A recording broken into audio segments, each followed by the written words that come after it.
погледнем икономическото положение в световен мащаб, може да кажем, че първите сигнали за подобрение в Америка са на лице. Тоест, какво става там в момента? Намалява намаляването. Реално погледнато това е, което се случва там. Има по-малко нови безработни, отколкото предния месец. Това съвсем не означава, че намалява безработицата, но означава, че намаляват новите безработни. Има положителни сигнали от борсите, има положителни сигнали от резултатите на някои от компаниите, но въпреки това има един сравнителен хаос в очакванията, т.е. една седмица не си прилича с друга седмица. Има страшно много противоречиви сигнали и все още няма стабилна прогноза за възход обратно. Но има първи положителни сигнали, което е по-различно от октомври, ноември, декември миналата година.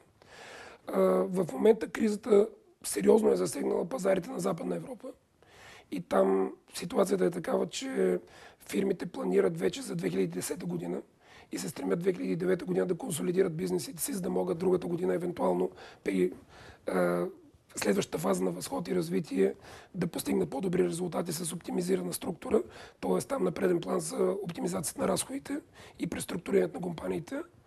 Що се отнася до Източна Европа и в частност до България, при нас, специално в България, кризата също е в една такава неясна фаза.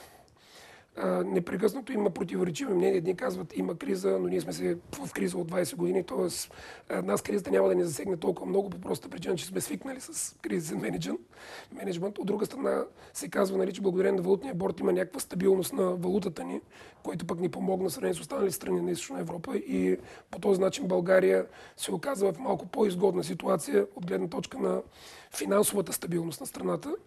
Но като цяло криза има и не може да се скрие, че има такава. Може да се каже, че пазара е сравнително замрял. Ние, идвайки от сферата на човешките ресурси, може да кажем, че търсенето на нови служители е съвсем променено в сравнение с преди половин година. В момента пазара е пазара на компаниите, но самите компании още не оценяват това, че пазара е техния, което води до това, че просто в много случаи няма назначение, има замразяване на развитието на набирането на персонал и на нови хора на специфични позиции. Много от тях в момента се обръщат към нас за помощ в областта на outplacement, което означава да им помогнем правилно да намалят персонала си. Основните сектори, които се сблъскат с това, са производствения сектор, строителството, недвижимите имоти, отчасти финансовия страхователния сектор, но не чак толкова силно, колкото преди това изброените. И с това приключват основните компании, които в момента най-вече търсят оптималния вариант за техните служители. И другата тенденция, на която ставаме свидетели, е, че все повече се засилва търсенето на хора за временна заетост. Тъй като не е ясно колко време ще продължи кризата, не е ясно как ще се развият икономически нещата. Тези всички тенденции показват, че кризата е на лице и че компаниите трябва да използват максимално добре времето в момента, за да видят как ще се развиват за в бъдеще. Тоест в момента е време за правене на стратегиите, сравнително средно и дългосрочни стратегии на следващите фази на развитие на компаниите. В мене винаги има две сърца, да кажем така, нали.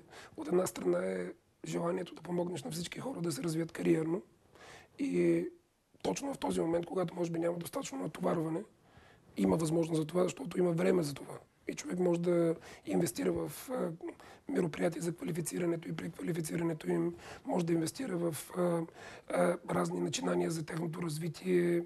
Трябва да се инвестира в верните хора.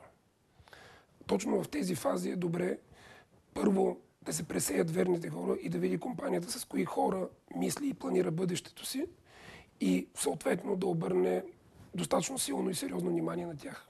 Защото риска да се провеждат просто квалификационни и преквалификационни мероприятия към всички служители, е, че компанията не може да си го позволи и в един момент е инвестирала повече средства и това би довело до затруднения в резултатите на компанията. Така че трябва винаги да се прецени и балансира между потребностите, желанието на менеджерите да развият персонала си и пазарното, коя част от персонала и кои са верните хора, които трябва да бъдат развивани в такава ситуация.